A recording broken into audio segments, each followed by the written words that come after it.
I am Yamato Cannon, and this is Muffin, and you're watching Thorin's YouTube channel.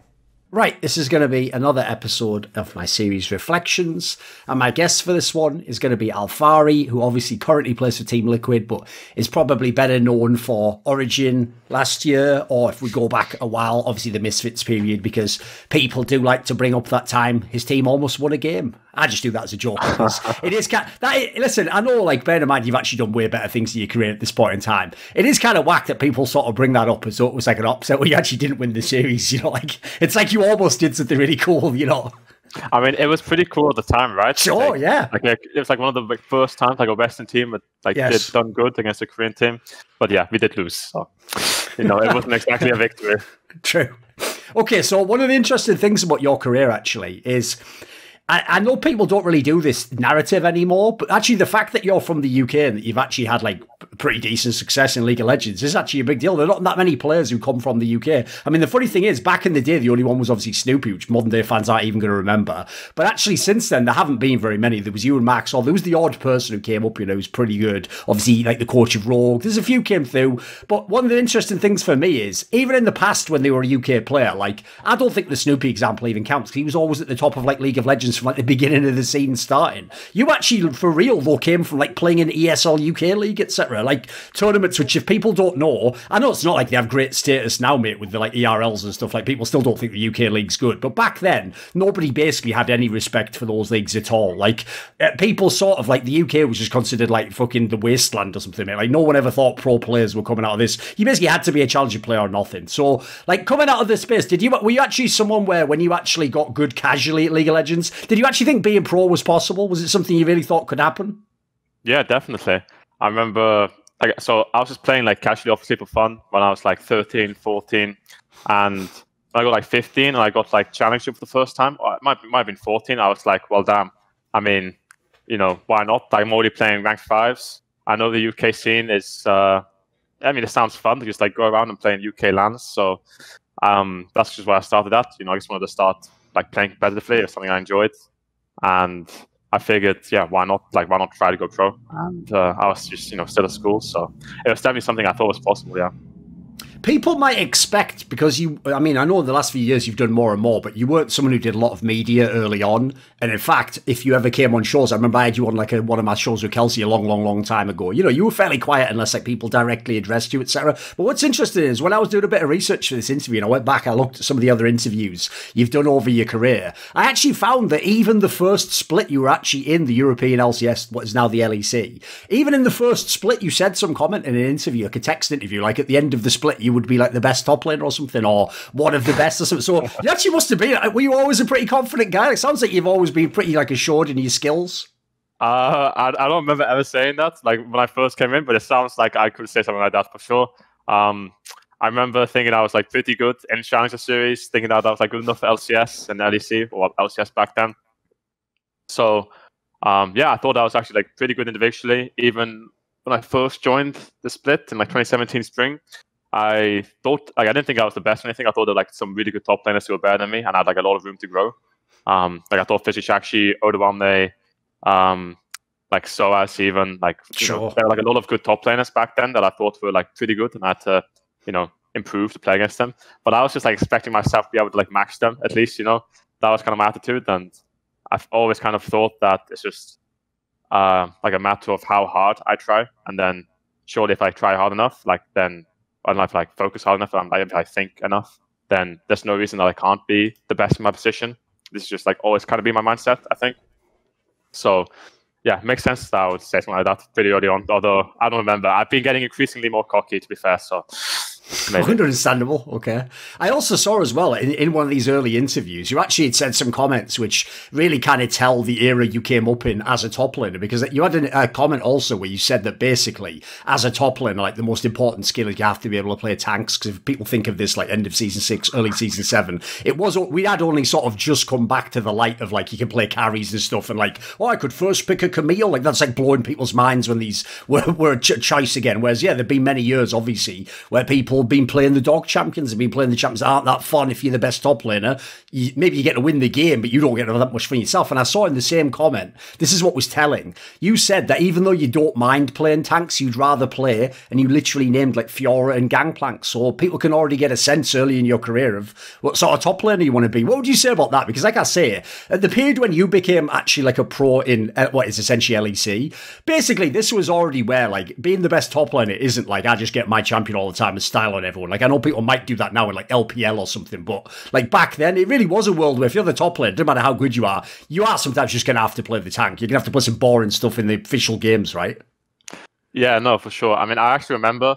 I mean, you say this, but I remember TheShy, and like the first split I joined, LEC or LCS. He was, I mean, Gangplank was meta. Gangplank was like he was like a pretty good champion. I played a lot in Challenger Series too, I remember, in 2016.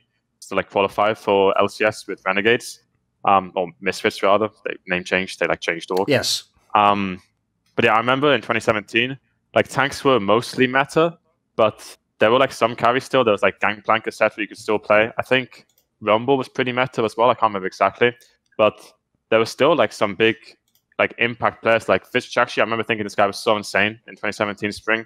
He was like playing Shen, which I mean, like I didn't really consider it a carry before, but this guy. It's not the sexiest champion, is it? It's considered a pretty boring champion for top laners, sure. Yeah, for sure. Like people think like Shen is like, you know, you help the team. You're like a sacrificial pick, right? Yes. And TheShy was picking Shen, and he was like playing it versus GP, and he was playing GP versus Shen, and he was just like really good on like both sides of the matchup, and he was like very impressive. But yeah, like for sure, like tanks were. I mean, it was like a bit of a dog roll at the start, but you know, that's just how it is. Sometimes as top lane, you just have to play tanks when tanks are OP. Tanks are like really simple to play, and they are like just broken when they are actually good, because it makes, you know, you just group and you just win. So yeah, it kind of sucks sometimes, but nah, at the time you could play some carries, and even like, you know, Shen, etc. You can still carry on like TheShy. So yeah, obviously TheShy is like a classic name to mention as well, because he was someone who wasn't afraid to sort of like flout the meta of the day and play whatever champions he thought was strong in whatever way. And in fact, if you look, based on things I've heard, like all his teams, basically he just had like saying how they played, and they sort of played however he wanted to play. So, and as far as a top player, he obviously was going a little bit against some of what people expected, right? How would you describe like how you've tried to create your own style of play? Because again, like we said about the meta, when you're playing as a top lane, it's also going to depend who your teammates are. You know, like if you have a certain type of a player as AD carry, maybe you get to play the carries. Maybe if you have a guy who's just super resource heavy, obviously you're going to end up playing more supportive champions, right? In your career, people's perspective has been that basically people, I notice, almost try to make you like the new Odo Amne. Like your job is just to always be the weak side player and do well in like the losing matchup and like join a team fight or something. Now, how much of that basically, how much say did you have in that? Like, did you craft some of that yourself? Is it the teams you had? Like, would you choose to play that way if you were in whatever the ideal team for Alphari is? I think it was a bit of both, honestly. So I think like on Misfits and on Origen, I was pretty much like more of like a weak side player, you could say. Especially on Misfits, I think we had we had Hans, and Hans, I still think this, by the way, or like maybe not as extreme, but I always thought that Hans was like super good as like being played around. He was like really good at creating his own leads in lane. He's like a super good laner, right? Very talented when it comes to like playing Draven and Callista, and he's like smashing lanes. But then if he didn't get played around, it just didn't work as well. And this is like not only like his fault. It's also like maybe like I was in this experience playing carries, etc. too. But this was like definitely like the team style on Misfits. It like became like the game was just like so much harder if we didn't, you know, focus on like trying to snowball our bot lane. Then we just kind of didn't know what to do, honestly, like mid game in like a lot of games. So on Misfits, it was kind of like we tried a little bit sometimes, but we didn't really try. It was like just kind of impossible, to be honest, to like hard play around top. So that's kind of like a situation of the team. And then on Origen, I think I had like a little bit more flexibility. Like on Misfits, I didn't feel flexible at all, to be honest. But on Origen, I think I was a bit more flexible. Like I think I had like more selfless players. Like I think Patrick and Mithy at the time were pretty flexible. Like they could do whatever. They could play like Draven and Thresh, etc. And they could like try to smash lane, or they could chill a bit. But I think the problem with, like I said, it's not all like the team sport, right? But problem with Origen as well was that we didn't like to roam too much, and like when I think on Origen, so if you would play so this is also like a period where like Vitality was playing with like Cabo, Mowgli, I think it was, and like Shizuke, and basically what Vitality were doing every game, they were just like 3-man top no matter what. I mean, this is Vitality for years, right? And we were like just like not good enough to like roam or match. So I think I was like default a little bit more. I mean, it's also what I was comfortable with, playing for like 2 years or Misfits, 3 years, whatever. To like playing more weak side. But it's also like, I mean, it's not also my team's fault, right? It's also like I could be better too. So I think on Origen and Misfits, it was like a little bit forced to be a weak side player. But it's also, like I said, it's also like the easiest way to play the game because it's really hard to actually carry from top. And if you like get ahead top, but your bot lane falls behind, then usually you're supposed to lose as a top laner anyway. Yes. It's actually like you have to. I mean, you can obviously still win, but you're not supposed to win most of the time, basically. And then when we got upset is also, he's very demanding. He wants resources, for sure. Yeah, for sure. Yeah. I mean, I have a lot of respect for him. I think upset's super good. But yeah, I think on Origen, it's like kind of, a little bit just, he had to be more playing to like be self-sustainable, right? Same for Misfits. I think now on Team Liquid, this is like the first time I really felt like, I can like be selfish, honestly. I can be like greedy in my career for like a very long time at least. So that's pretty nice. It might also just be because like other top sides are not as good as in Europe a lot of the time. But I think it's because like I have like really good teammates who are like really selfless compared to what I'm used to, where a lot of the times bot laners, they want to be played around, which is fair enough. Like the world is pretty fucking broken. But yeah, I mean, tactical and core, they're just like really, they don't mind, they want to be played around, but they are open to discussions. Since you have this reputation of like, even if he has like the slightly bad matchup, he always gets like, even in CS or has like slight CS lead, etc. Right? How much of that is something you actually think about? Because like, basically one thing I'm also asking is like, is it actually fun to play a top lane if you know you're the weak side, or you are in this scenario like you're in a slightly worse matchup and you have to just sort of like your job isn't like I'm going to smash the lane and win it's like just try not to lose hard. Like that doesn't sound that fun as an outsider, Do you find a way to mentally get into it and find a like, for example, when famously Soaz said all that stuff about the dog champions, he still played them to win the game. Like, he acknowledged that was what you should play at the time. So is there a way to get into it and still be sort of like turned on by it? It's not as sexy as like a mid lane and 1v1 killing the other guy, is it? It's like there's not a lot of that. I mean, definitely sometimes. Like I think it's kind of relaxing sometimes to play like, it's like an AFK champion in lane like Gragas or Maokai, right? Where it's very low skill, honestly, to like lane with, compared to like other champions top lane. So you can just kind of, you don't have to like call for your jungle to help you. Your job is just to, like chill and just, worst case, you just, get shit on a little bit, but that's your job. Your job is to kind of just, not demand resources. So you don't have to like stress when it comes. You just like, your job is to just chill and try to survive as best you can. So I think actually sometimes it's relaxing. I would say a lot of the time, like 1v1, even if I'm in like a losing matchup, I'm pretty happy. Like I'm pretty chilling. I guess it can be, pretty stressful if suddenly it's like the enemy mid laner is roaming, or like just suddenly the jungler's coming top. When it's like a situation where they're like sending numbers top side and we are like not getting like a big lead bot, or like getting like enough bot, then it's like a bit more stressful, right? Then it feels pretty bad. Then like playing like a dog champ feels pretty awful, but that's sometimes you just lose early game, and sometimes you just have to, you have to get killed. So, but nah, I think like just chilling in lane with the tank is pretty nice sometimes. It's like a nice change of pace compared to like playing Camille with, or like Aurelia or something, where if you play these champions, you have to like be really on point with like your jungle synergy. And if you like don't communicate really well, or like mid lane too, like if like, you fuck up, basically it's like so punishing, and you like want to play aggressively with these champions to be able to play. So you have to like be really focused during lane. You have to like, communicate a lot, whereas if you play like Maokai, Gragas, etc., of course you can still make plays with your jungle and you can like still set up plays during lane. But a lot of the time you just you're just like taking a back seat and just like waiting for your team to start using you pretty much. Whereas before you have to like use your team. Right, obviously, that meta stuff related as well to the fact that like top lane is the longest lane in the game and you 1v1, etc. And in fact, the last couple of years, junglers just gang top 24/7 anyway. It's like the old school days of League of Legends if back. Right? Would you say you have a strong mental game in that sense? Because in your position, you're just going to have games where you're just having a bad game individually, right? It's just not going awesome, but you've got to start staying there for the team, right?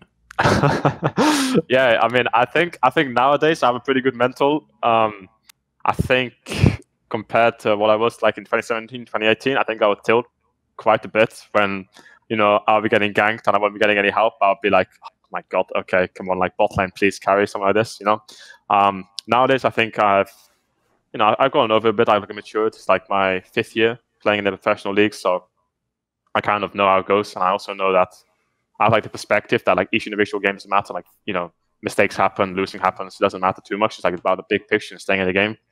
So nowadays, I don't think I really mind too much. Obviously, it's like really frustrating to lose. But I'll say like the main thing that tilts me, like the only thing really that tilts me nowadays is like when I feel like I'm like making like big mistakes 1v1 or like in lane, like personally. But if it's like I'm dying to like unavoidable situations, because these situations happen in top lane as well, sometimes you just can't help but die. Like if your mid lane or jungle fucks up, yes, maybe they don't get punished, but then your top laner gets punished and your top laner gets dove or something. And then it's like, well, it's not really your fault as the top laner. It's just like it's just a consequence of mistakes around the map. So when that happens, I don't mind too much anymore.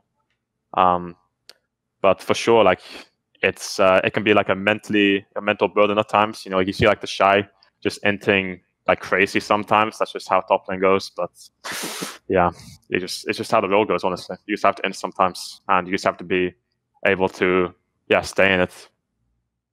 One thing I find very weird, right, is whenever I read forums or see like general fan discussion about pro players, they do this thing, right, where they try to pretend like only the first couple of years of like esports League of Legends was like developing, and they say these like cliched lines like, well, everyone knows how to farm, which is like, I don't even know what that means, Alphari, because when I go watch LCK, I watch like Chovy out farm like the best other Korean mid laners. I'm like, listen, if everyone knows how to farm, he obviously knows much better than everyone else. So he has some extreme level. So to me, the discussion on those topics is still very much open. So when people say Alphari's really good at farming and he always has his CS numbers proper, he knows all the matchups, etc. Right? What I want to ask was this, because people never get into the specifics, but it's interesting to me.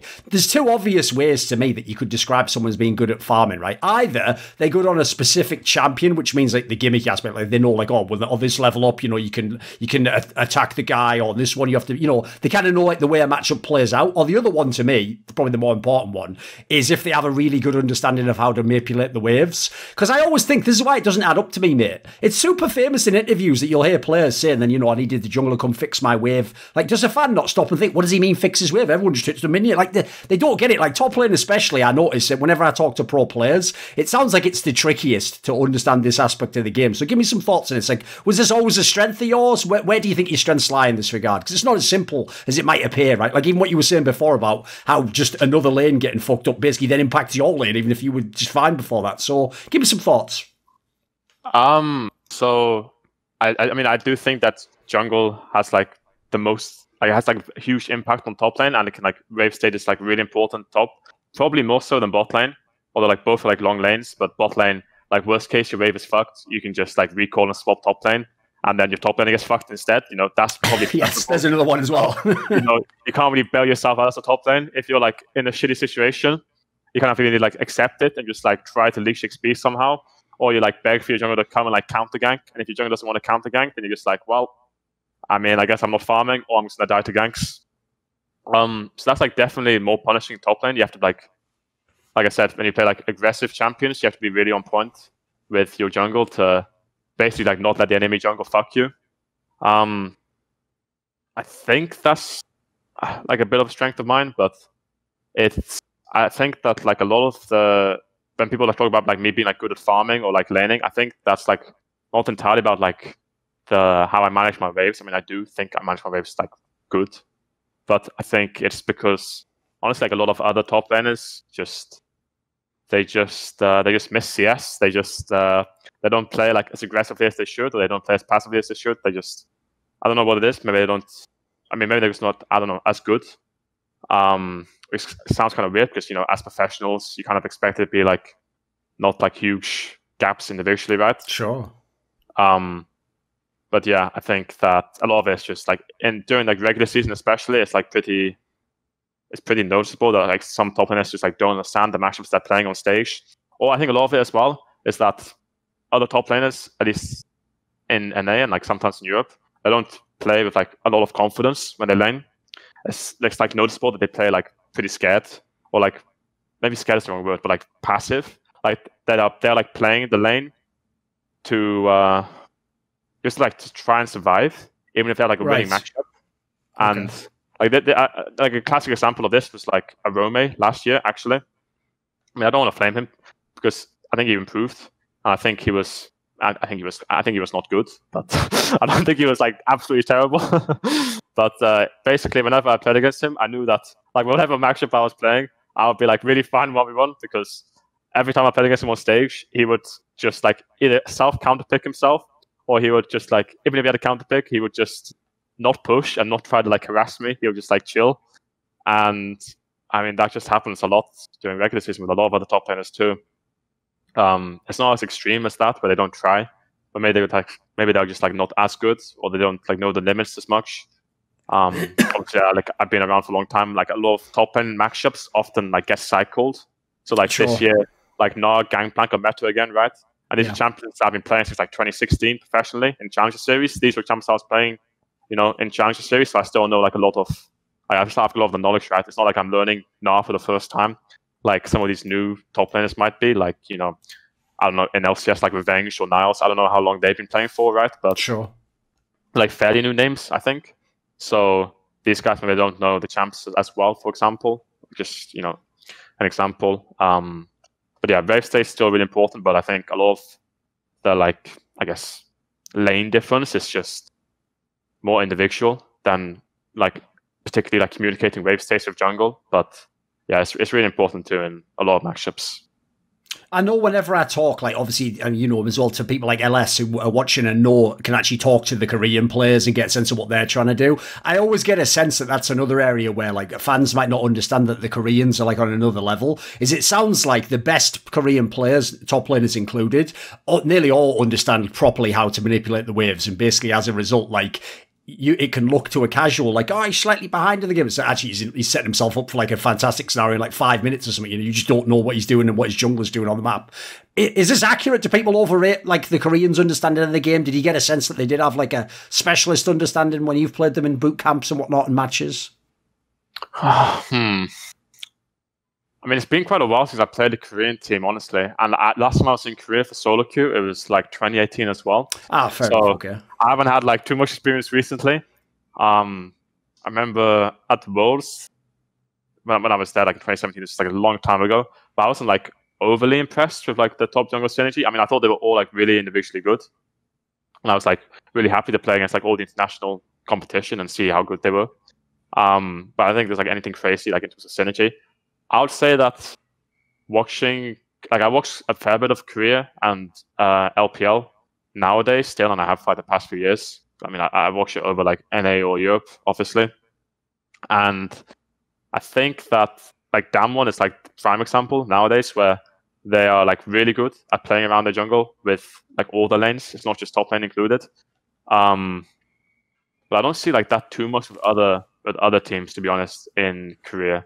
I'm not sure it's like so much like they're like insane in terms of synergy. They're just like better overall sometimes. And they're like, maybe this is even true for Korea, by the way. Like I feel like Korea is like pretty good, but I don't know. Outside of Damwon, I'm actually not sure all the time. I think LPL probably does a better job of like playing with the jungle for top lane, and also with mid lane for top lane. I feel like LPL really like tries to push limit more in terms of lane phase than like every other region. So I would say that if like any region is like ahead in terms of playing with the jungle or playing, early game and like trying to like manipulate waves, etc., I would have to say it's like LPL. And obviously, like if they mess up sometimes, and you see like top laners like Nuguri or TheShy just run it down, even though this guy's like super insane 1v1. Sure. That's just like the nature of it sometimes, and otherwise. Do you give any thoughts on that, actually? Like, as someone who obviously is in a better position, you're literally playing the same game at times, right? When people see that, like, as a layman, like, I find TheShy particularly the craziest one because, like, I like, put it this way, when he's at his peak, I do think he's at the best player. I think he literally, forget even top lane, he might just be the best League of Legends player ever. He looks so insanely good. But the same player, sometimes it's not even, like, different periods of time, mate. It can be, like, game 2 versus game 1. Like, game 1, he might just carry the whole game on fucking Quinn, and then game 2, he might just not. He doesn't just int, dude. He'll do like 10 ints in a row. At least that's what I want to ask. To a layman, it looks like he's inting. Like, it looks like this is the most like disrespectful, like irresponsible player. Is there actually a logic, you think, to some of the things he's doing? Like, is there a time where he's sort of like inting, thinking he can get back in the game by doing that? Like, how would you explain it? Do they look as ridiculous to you when you see some of these games? I mean, sometimes they do look pretty ridiculous for sure when I watch TheShy. Like some of it is inexcusable sometimes, right? But a lot of it is what like. It's hard to say because I find this playstyle, like, personally, like, I really respect it and I really find it funny to watch and I really enjoy watching it because, like, the reason he's inting is he's like really trying to like mess the enemy like laner up 1v1 and he's just like not getting cover. So it's kind of like when you're playing in solo queue, and or at least when I do this a lot in solo queue, like I just like if my jungle doesn't cover me, if my jungle doesn't like help me, then I mean I will die. And TheShy is like doing this in competitive games and. If his jungle plays around him, you see like TheShy, who was like 1v9, he's like so insane at laning, right? But the thing is, I don't know, maybe he's just like, I guess they have communication issues, right? Maybe they have like language barrier. Yes, I believe he doesn't speak Chinese, Vazan also, I can't help. Yeah, he just seems to like, I mean, I don't want to say it seems like he doesn't care, but he seems like he prefers to like win his lane rather than like play properly or like play to win, which I think is really funny. I really respect because then like kind of forces like his jungle, etc., like play around him, and when it happens, he is like really insane. So yeah, that's how I see TheShy. I also think like he's like one of the players I respect the most. Like I think he is really, really good. And I mean the thing is as well, it's like when he plays like this, you kind of know that if you don't gank him, then your top laner is gonna be like sweating under his tower and like losing CS and like losing playthings, and eventually TheShy is gonna be, pretty fed, and this is going to carry, hopefully. So you do kind of need to gank him and punish him, and then obviously you would hope he doesn't die when it's like the enemy's good timers, but at the same time you can like say, well, maybe someone should have been covering. Like a lot of the time it's like hard to say exactly whose fault it is. I mean, when it happens so often, obviously it's his fault sometimes, but it's probably like his team's fault as well, like on quite a few occasions too. And I also think it's like way better that he tries to actually like win his lane and push it like really hard than, like I said, like a player like, I don't know, like a Roma, the example where he like doesn't push it at all. He like just chills and just like sits back. Whereas, like versus TheShy, he's gonna play like super aggro like all the time. And if he has like a losing matchup too, he like tries to win the losing matchups regardless of like jungle as well. So like I saw him like go like on and like start like Dawn's Blade or like Cull in like a competitive game, and I was like mind blown. And then he died level 3 like 1v1, and I was like, well, okay, I mean, sure. Still go for kills. I know. I respect that he tried it. I was like, what okay. But yeah, at least he tried. What about, like, as we were saying, obviously the team setup you have as a top laner is always going to affect how you play, what champions you can even play, whether you can carry the game, etc. When you were in the Misfits team, right, first of all, I will say, if you look back now, knowing what you know now, and obviously the cool thing about esports is as people accomplish things and become good, it's like their name almost gets like a little extra shine from what it was, When you first had that lineup and you guys came into LCS, and obviously originally you didn't even have Maxlore, you got him like halfway through the year, and then it's like, basically, if people don't know, you sort of spiked towards the end of the split. Like the part people always forget, me, I don't, because for obvious reasons, is it was supposed to be Fnatic in that final. It was supposed to be Fnatic versus G2 in another one of those bloody finals, but you guys upset them. You went there, then you went to Worlds. You did this great accomplishment where you got out the groups. You had this great game against SKT, right? In this particular lineup, you look back now, I tell you what, mate, even though obviously this has to be at different periods in time, if every player in that lineup was actually at peak level, which would be at different periods, that's a fucking banging lineup, actually, mate. People don't remember, remember, like, Maxlore, people now will think it's a joke, but he was a pretty legit jungler back then. Obviously, Power of Evil's always been sort of good, but underrated. The bot lane was Hansama, who, if anything's maybe even hitting his peak now. And then Ignar, like, if anything, he just showed in LCS again. He still has skills. Like, that's actually, I know back then it was like an underdog lineup, but that's a pretty good lineup, actually. There's some pretty good players in that team.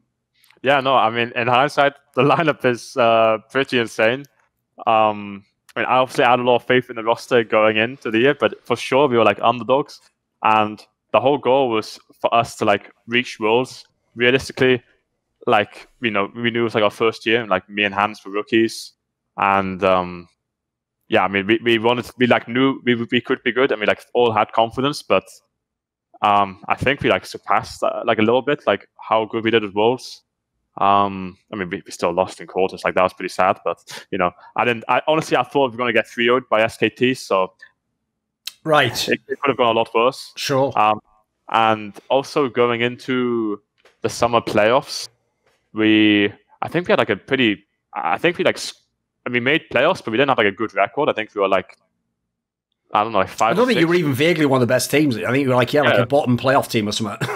Yeah. So I think actually like I think we played Euro well, and we played Fnatic, and I think versus both of these teams, we were like supposed to lose, based on the regular split and like last split. So I think we just like found like a really good play style for us at the time. Like Maxlore started playing really good around Power of Evil, and they started like actually like doing really good mid lane, like jungle, and bot lane was doing good. I was doing okay, and yeah, we had like good draft plans, and we were like I guess peaking at summer.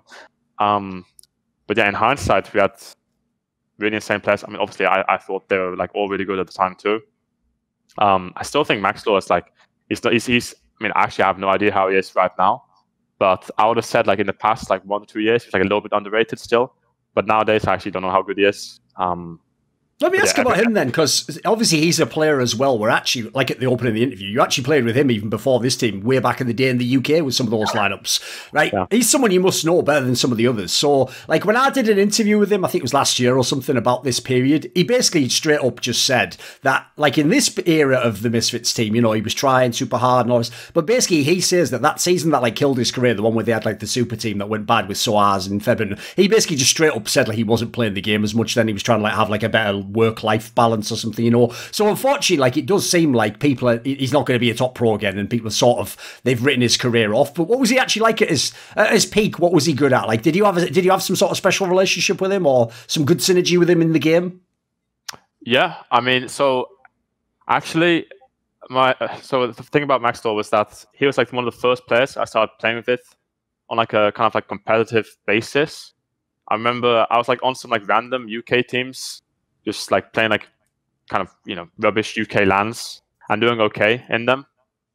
And then eventually, like he was like actually like just messaged me and was like, hey, like let's play on like these like actual like more bigger like Challenger Series tournaments.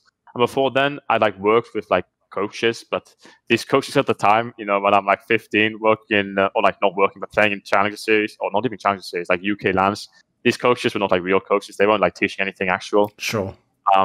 So Maxlore was like actually like one of the first guys who like really taught me about the game and like helped me like grow my understanding. Whereas before I was like a solo queue player, I was just like pretty much like fresh out of solo queue. Like I had no idea what I was doing in terms of competitive. And Maxlore, he was like kind of a solo queue player too, but I think he played in Challenger Series for a bit, and he was like a older, and he like had more perspective, like more understanding of the game. So he was like one of the first guys like I think have confidence in me and like choose me on the team. And he also like taught me a lot as like one of the first people that I played with, like helped teach me. And then as for his strengths, so I thought he was like a pretty good shot caller. For his time, for like our first like few years in LCS, I think he like was like a pretty big voice early game. Which I mean I think is really crucial as well for jungle to be. I think you have to be talking a lot as jungle. But back then, like 2017, 2018, roles were like less defined, and I think that shot calling was kind of like people just weren't as good at it. To be honest, like people like talked a lot less. I think to have more impact if someone was good at it.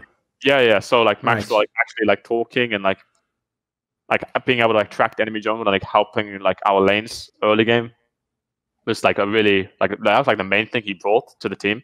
And that's like why we wanted him in the first place over Cacao, because I think I don't know, we finished like 4th or 3rd in spring 2017 with Cacao, and I didn't think Cacao was like bad individually. I think he was like pretty okay individually, pretty like okay to good, for the league. But the problem was just that he didn't really talk too much English. Understandable, yeah. Yeah, I mean, I'd come from playing with Maxlore. Like I knew that Maxlore talked a lot. I knew that there's like existing kind of synergy already from playing in the UK scene a bit. So I was like pushing for Maxlore pretty hard because I knew that he would be good. I knew that he could like help us with communication, which I thought we really needed. And I think that was like his main strength, that he was not afraid to like try to take charge, even though he like made some bad calls. Sometimes, I mean, happens. I think he was like a bit of a leader in like the early Misfits, I suppose. And yeah, he like was like one of the first pros to like try and teach me more about the game. So that's how I'd sum up Maxlore.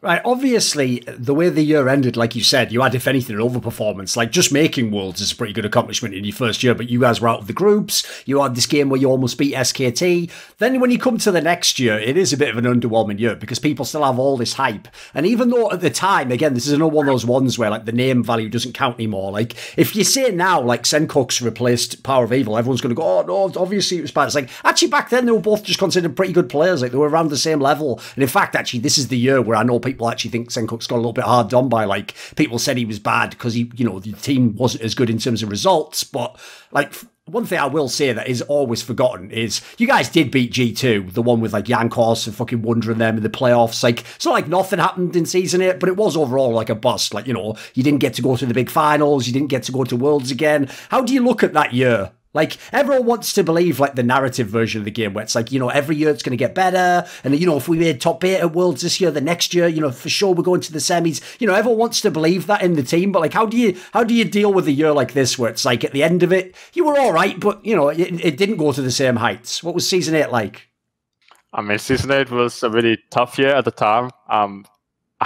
It was, like, really hard, honestly. We did, like, it was pretty shit having, like, not good results. We didn't make Worlds. We didn't, have like good playoffs results. Like we beat G2, like you said, but that's like all we did the whole year, pretty much. And obviously after Worlds, we kind of, we had higher expectations. I had high expectations already anyway. Like I think we didn't even make playoffs in spring, which is crazy. So yeah, this year is really bad. I think that what happened in hindsight was that so we had Senkuk's and Mickey come in, obviously, and I think that they were both like good players, honestly. Maybe Senkuk's was one of the best like individual player in terms of like laning and like I don't know, whatever. But Mickey was like really good. I think him and Hans were like a really good bot lane in terms of laning and snowballing. Like this has always been Hans' strength, I would say. But what happened is that we had Ignor, who was actually he's really, really loud on stage. Maybe not so much in scrimmage, but on stage, he's super loud. He's like a really big voice. And Mickey, he was super good, but he wasn't like as loud. I think it's like a weird little change as well. And I think that Hans, he like, I don't know, I feel like he lost like a little bit of motivation afterwards, honestly. And I also think that the meta also shifted a lot away from bot lane at times, because this was like the year where Reckless like subbed himself out for Brepo to play like mage's bot lane. Yeah, the funnel period, if people remember. Yeah, exactly. Yeah. And obviously, like, what is it? Whipple was playing with Swaz in the same team. Yeah, exactly. Yeah, so it's like a really weird meta for Hans where he just only played the ADCs, right, instead of any of the mages. Yeah, like he was like only playing like Draven, Callista, and like he was really good at these jumps. Sure. But when it's like you have to play like Vladimir and Swain and Syndrome and Cassiopeia bot lane, like all these random like new champion spots, he was like not super great. Like, yeah, maybe not. Maybe that's being harsh. I think he was like not comfortable. Like he was like definitely out of his comfort zone at the time, and it took some time to get used to it. I remember we had like a meme in summer where like Hans said it would take him like 3 weeks to learn like a mage. And then, so we were like, okay, well, 3 weeks. I mean, it's like week 2 right now. Let's wait for week 5, week 6, and then we'll like bust out the mages. And then I got to like week 5 or whatever, and it was like, okay, I mean, 3 more weeks. And it was just like, oh, it's like 3 more weeks, like a couple more weeks, like a few more, right. You know, a bit more longer, and then he can like feels confident to bust out the mages. Not that he was like necessarily bad individually. He just didn't suit his play style. And like I said, I think he lost a bit of motivation after doing so good at Worlds, and there were like some other external things happening in his life, I think. And then, yeah, I mean, there was like other stuff. Like I think me and Maxlore were like not playing as good individually in spring too. I think in summer we were playing pretty good overall as a team. I think we like kind of like found our style a little bit, but like I said, there was just like too many issues already. Yeah, the year was overall pretty hard. Like we went 9-0 in summer, like at the start in regular season, which was pretty crazy. And then after this, it just like went so badly. I remember we subbed in Jesse instead of Mickey X for one game, which was really funny. It was really funny because Jesse was like, we need like a voice in the team, we need like a leader, and then he summed himself in, and yeah, it didn't work, and everyone was kind of sad that we weren't playing with Mickey because Mickey was super good individually. Sounds like this ties into actually what at the time everyone used to be like puzzled about in all the talk shows, mate, which is that for these 2 years, even the coaching staff of Misfits always used to say publicly, our only problem is we sort of have some issues with the mid-game shot calling, which is like, isn't that like the entire game to win League of Legends? But, you know, if you have issues with that, it sounds like this year, if a lot of people are silent and there's not really people who are sort of big voices, shot calling presences and stuff, it's going to be logical that that's going to fall apart, right?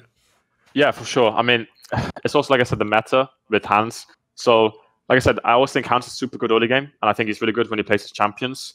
But my problem with Hans, when I played with him, I don't know how he is nowadays. Like, it's been like many years, and I think he's still really good individually, and I think he has like huge potential. My problem with Hans was that if he wasn't ahead, he just like he was just kind of lost, I felt. And yeah, that just made the game really hard. We had like Maxlore try to like salvage like mid game a bit with his calling. I wasn't a big voice on the team either. Like I've become like a lot more vocal in past years. Now I say I'm actually like pretty vocal, and I have like a lot of experience now. I've developed into more of a vocal player, so maybe Hans as well. But yeah, definitely when Hans was not ahead, or maybe not even him, maybe it's just like us, but I felt like he kind of just felt lost. So yeah, I could be like, maybe you can like blame it on like the coaching staff, like the Misfits coaching staff, but Hans was on the team for 3 years when this is all happening, so I'm not sure. When it came to the year after, Season 9 was obviously the year when you went and joined Origen, when Origen was like a new brand in the LEC, where it'd been bought by the people behind Astralis. Now, obviously, it is Astralis, and people are watching in the current day. Right, when this lineup was formed, the problem you had was it was formed the same time that they formed the G2 Super Team with like all those fucking, like, it looks like a fan's wet dream. So I actually feel like this lineup went under the radar a bit, mate, because when I actually saw this Origen lineup announced, the 5 players, I remember thinking, like, whoever actually did the GM job on this did a fucking great job, or whoever the coach was who did it, like, these players, like, every player's good, and bearing in mind they're not the team that has like the most money, which I actually knew at the time, unlike other fans. I'm sure a lot of fans were like, oh my god, Astralis winning majors in CS, they must have all the money. Like, no, if you actually knew how much money they had, this team was fucking sick. Like, they've been really shrewd with the players they picked up. I also thought as well, like, the balance makes sense, that you've got people like Cold and Mithy to be like shot calling for people and the brains of the team. You've got everyone's a good laner in theory in the team. There's potential. It's not like everyone's a boomer. There's only basically Nuke Duck and Mithy are the old school players. Like, when you joined this team, bear in mind you just went through this hard year in Season 8 and Season 7 you were all like underdogs, rookie. I'm sure you must have had similar thoughts, right? This is a pretty fucking sick lineup to join. Like, how soon in the process did you join? Were you one of the first names to join? Did you join when a few names were known? How did this come about? Yeah, I think Cold joined first. Cold. I was going to say Trashy, but his name was Cold back then too. And basically, I really wanted to play with Nuke Duck, so I had gone. Like, I played with Senkux, and I thought he was like okay, and I really like. I thought he's like actually like a pretty good leader outside of the game. It's like really, really good for morale. But I thought there were like 2 to 3 mid laners in Europe that I respected. One of them was obviously Caps, And I wasn't going to play on the team with him at the time. You know, that usually wasn't happening. And the other one was Nuke Duck. And Nuke Duck, this is when he just like made finals with Schalke. And he was super insane, I thought. He was like really, really fucking good. I'd heard only good things about him from guys like Upset, etc. And like Gelato as well. You know, basically I really want to play with Nuke Duck. So I think there was even a time we were like considering going to some American team as well together. And like really deciding like what we wanted to do, because he wanted to play with me as well. And yeah, it just like as soon as that kind of got worked out, the fish show was like negotiating with both of us. And then as soon as like he was like, yeah, I'm happy, and I was like, yeah, I'm happy, we were like, okay, let's go. And then Patrick as well, we like there weren't like many 80 carries, I think, but Patrick was like coming from like not a great split from H2K, but he was like the star player, right? Yes. And I knew how insane he was from solo queue. He like reminded me of Hans basically, but he had like a better, maybe not better, but I think he had like a slightly better mental. It's like a little bit more flexible. Obviously, like different strengths, like different players, a little bit, but I saw like the same potential that I saw in him that I saw in Hans. Like I thought they both could be like the best if they really tried. And so then the last person who joined was Mithy. And I was actually like really scared about what we were going to do for support, because I mean, we had like 4 players locked down, and then Mithy was like still conducting the TSM, and I don't know who the other support options were. I think we were like talking about like Moscow or something, and I was like, oof, I don't know about that one, but I was like really, really pleased when eventually we managed to get Mithy. I know he had like a pretty bad rep from like the fans' perspective, because he was like on TSM. And he had like a bad year, etc. But like, I mean, this guy had been like smurfing in Europe for years, and he's like one of the smartest players I played with. So I was like really, really happy that we actually managed to get him, because it was pretty close as well. I think like TSM were, I don't think they wanted to play with him, but they didn't want to like sell him cheap either. So they were like, it was like a back and forth right. for a while, you know. At least I think that's what happened. And then yeah, we managed to get him, which I was really excited about, man. It worked out, but yeah, I just really want to play with Nuke Duck, and I also thought that Gelato was pretty good, and I knew he was on board as well. So as soon as like Nuke Duck and Gelato were in, I was like, well, you know what, let's go. I think we can like actually win Europe with this roster with Nuke Duck and Gelato. I'm like just really excited to play like a good mid laner, like a really good mid laner, and hopefully like a good coach from what I've heard as well. Because even though this first split you had, you guys were in the finals. Like, unfortunately, you guys get fucked in the same way that Team Liquid did at that MSI, where no one remembers that Team Liquid actually straight up beat Invictus Gaming in a best of 5, because unfortunately they then got completely humiliated by G2 in the final, and everyone just remembers that as the last image. So I know if I say that you guys made the spring finals, people just remember like that humiliating Pike game and all the like ridiculous shit. Like basically that was them just like smurfing at that point, and they knew they just couldn't be beaten. So what sadly I think people don't remember is because they know the next split, it ends with the team not making the playoffs. It's like a bit underwhelming when you were supposed to be like a contender. People are going to forget all the good times, which is like most of spring, your team looked like the only team that could have beaten G2. You had that game against them in the regular split where you beat them, where fucking Nuke Duck was smurfing on Zed, I remember. Obviously, aside from G2, your team looked like you had probably the best read on like the meta, how to play the map out. Like there was a lot of positives in that team. I actually feel like that's one of those ones where it's like that just wasn't the right year to have that team, unfortunately, because G2 existed. Like when I did my interview with Mithy, he basically just straight up admits like it just gets depressing when you play against that team. Like you realise it's basically almost impossible to win, because like it's not even just hype, is it? Like they really did have like all the players in every fucking lane, and any lane could carry, and they could flex everything in the draft. It's like that you can't tell the other teams that play them like just do what they do. Like no one can they? Give me some thoughts on this, because like on the one hand, Origen clearly was like a really like fundamentally good team, right? But on the other hand, not many people, as we saw even from the Koreans, almost no one could beat G2 in best of series. Yeah, G2 and Spring were so insane. Honestly, I think that in terms of playoffs and MSI, I think they were the best Western team just ever. Actually, I think like their peak, they were like so impressive, and they're like the only team in Europe which I really felt like were kind of discovering like a new way to play. Like they were the first team to like really start flexing like everything, and they're like I said, they had like really good laners just across the board. I think it was like Wunder's best split ever and like best performance ever in 2019 spring. He didn't make, I think Cabo got voted like all pro or whatever, but I thought Wunder was like really fucking good. Cups, obviously, and like their bot lane was like they were all doing good, and they were like all super try-harding as well. That's the thing. It's like the first bit together, so like a lot to prove, and it was like, you know, no slacking. And so the perfect meta for them as well. There was like a Carly, a Rally, a Ryze, like all these different champs. You could like flex mid top, where, you know, Caps and Wunder were super good on all these champions. And yeah, for sure, like they were like a really, really hard team to play against because of, I mean, how skilled their players were at the time. And like it felt like they were like ahead of the meta. Like they were like creating their own meta with how they were flexing champions and how aggressively they were playing. So yeah, I don't know. It was I thought we could beat them after we beat Fnatic. Like I feel like you have to think this anyway, but yeah, they were just like so good. Honestly, it was like pretty impressive.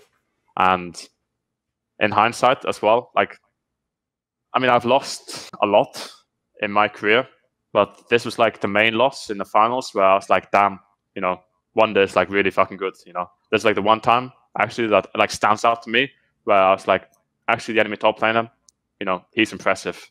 Every other time like he actually felt outplayed, like he was just yeah. I was like, damn, I need to like fucking buckle down. You know, I need to like, it's not like good enough.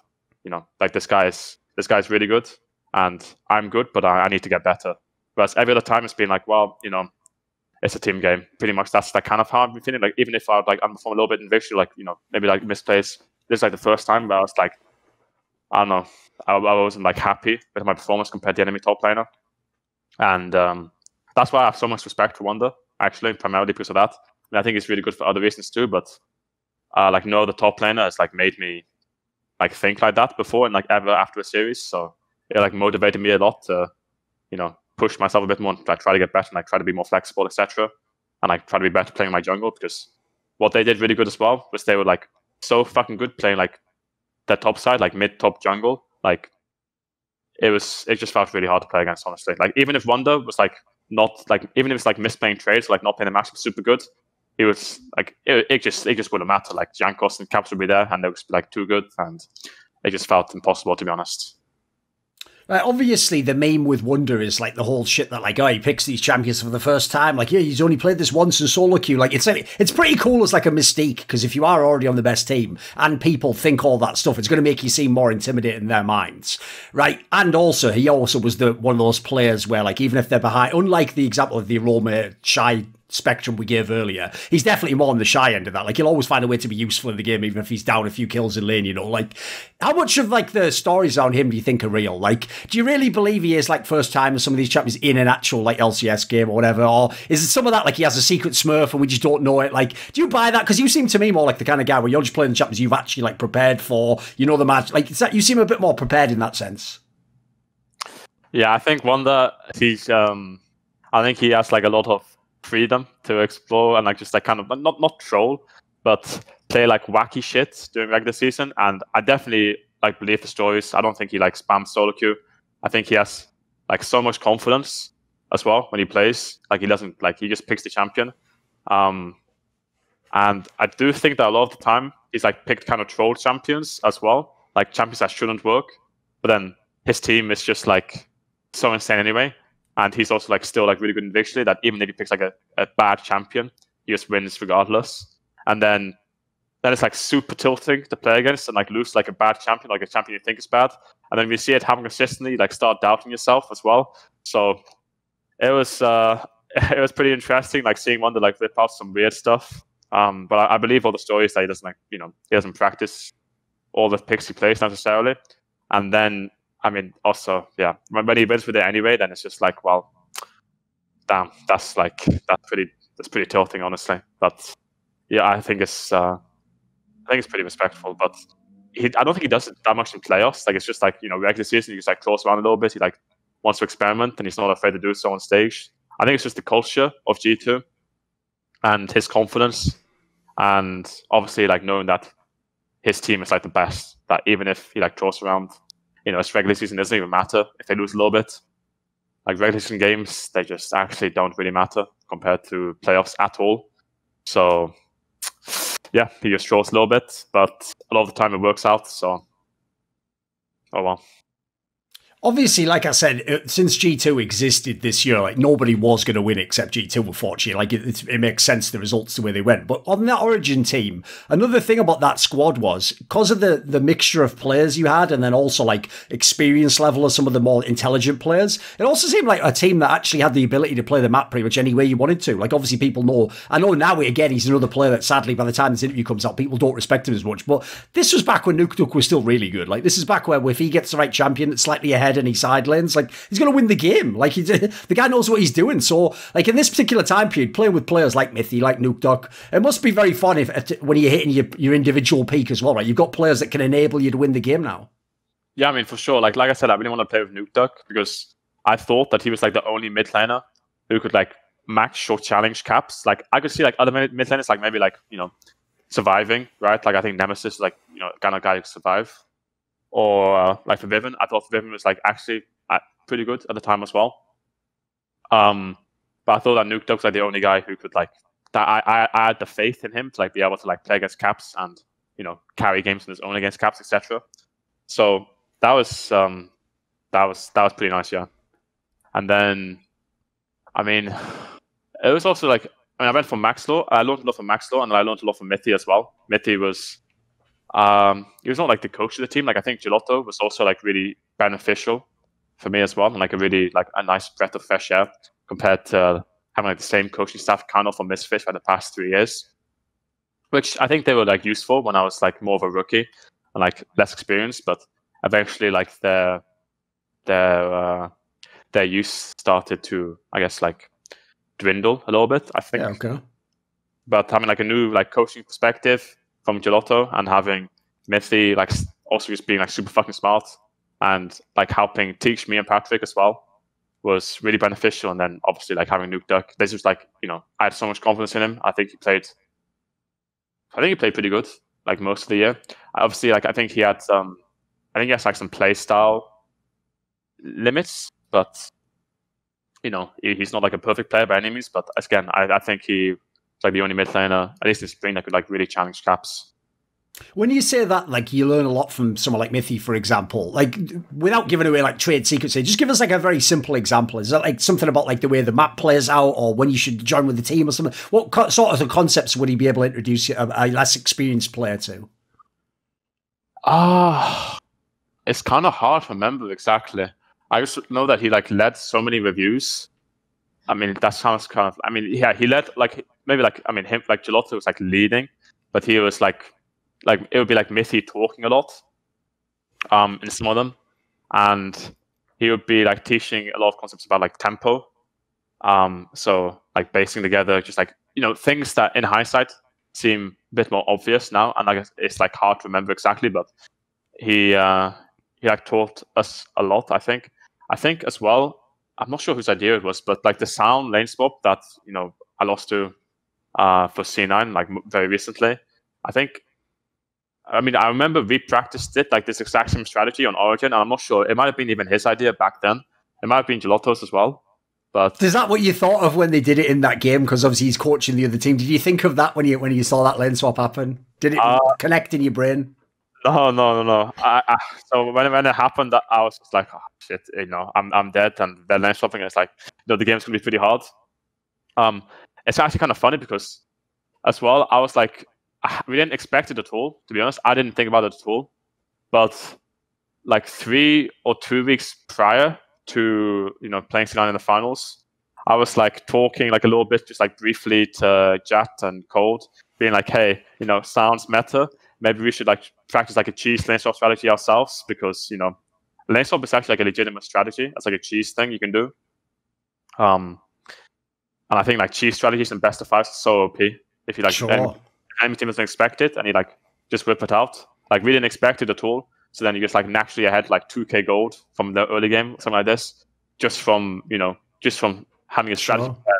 It's like as simple as spending like 2 or 3 scrims, just preparing like a cheese strat, and then if the enemies like didn't think about it, then you just like win early game just because you practiced it in a few scrims.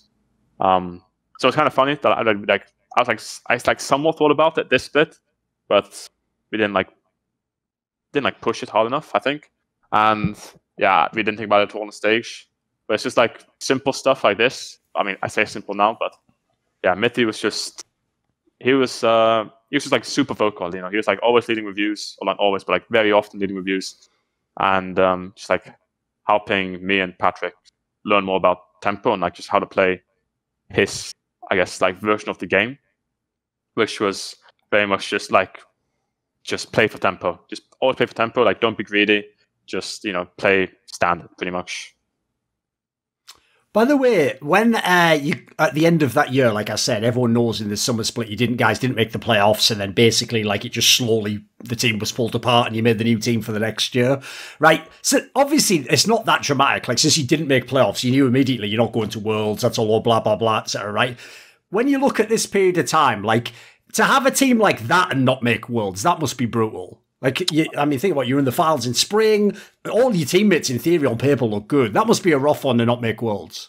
Well, actually, I mean, we didn't make playoffs, but we had points from spring, which carried over to summer. So we actually played in the gauntlet. Oh, right, yes. Okay, maybe you were then. Fair enough. We played against Splice. I mean, we went 2-3 with a sub-jungle because... Zanzara played for you guys, right? Yeah. We played with Zanzara. I don't know what it is with me and sub-jungles, but we played with Zanzara. With like 3 days practice because of Cold's like health issues, and I mean, I thought we would be better in playoffs or like gauntlet in summer than we would in regular season, because I just think that we were like with our players would be better in like best of 5 sure. set. So I still had confidence that we could make Worlds. When like the Cold Sansar situation happened, honestly, I was like starting to lose hope. But then we had like a pretty close best of 5 against Splice, and I think they then, I don't know. Yeah, they went to Worlds. Yeah, they just like went then. I don't know if they went straight to Worlds after that, or if they had like beat another team. But you know, it was pretty sad to not make Worlds that year for sure. After like the expectations were that this team, like after the shitty year on Misfits, that this team was going to be, you know, a good enough team to like help me make it to Worlds again. And it didn't work, so it was not great. Yeah.